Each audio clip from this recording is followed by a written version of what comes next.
শিলচৰত ব্যৱসায়ী নিৰুদ্দেশক লৈ চাঞ্চল্যৰ সৃষ্টি হৈছে। দিন দুপৰতে ব্যৱসায়িক প্ৰতিষ্ঠানৰ পৰা নিৰুদ্দেশ দেৱজ্যোতি দাস নামৰ ব্যৱসায়ীজন 20 আগষ্টৰ পৰা সন্ধানহীন হৈ আছে লোকজন। চেণ্ট্ৰেল ৰোডত থকা ব্যৱসায়িক প্ৰতিষ্ঠানত মোবাইল ফোনটো এৰি নিৰুদ্দেশ হৈছে দেৱজ্যোতি দাস।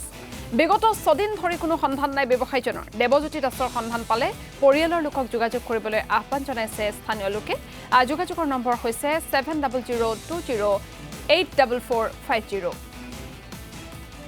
আমার নাম প্রিয়াংশু দাস, আমার বাবার নাম দেবজ্যোতি দাস। ওনার বয়স হলো গিয়ে 63 ইয়ার্স।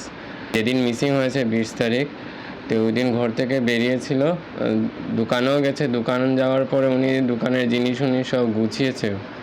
এরপর উনি দোকানের স্টাফ যে ছিলেন ওনাকে বলেছিলেন যে আমি একটু আসছি, তুমি দোকানটা একটু দেখবে, স্টাফকে বলেছিলেন। এরপর বাবা যে আর বেরিয়েছে, এরপর আর দোকানেও আসে নাই। ওনার স্টাফ ফোন করেছিলেন যে বাবা তো এখনো আসে নাই। স্টাফ 2টার সময় ঘরে আসে, বাবার জন্য খাওয়া নেওয়ার জন্য এইসব। তো বাবা আসে নাই, বাবাকে ফোনও করেছে, তো বাবার ফোন সুইচ অফ দেখাচ্ছিল। তখন স্টাফ মাকে ফোন করেছে, তো মাও ট্রাই করেছেন বাবাকে ফোন করার জন্য, কিন্তু বাবা ফোন সুইচ অফ দেখাচ্ছিল। এরপরে মা সারা ফ্যামিলিকে ফোন করে বলেছিল যে বাবাকে পাওয়া যাচ্ছে না।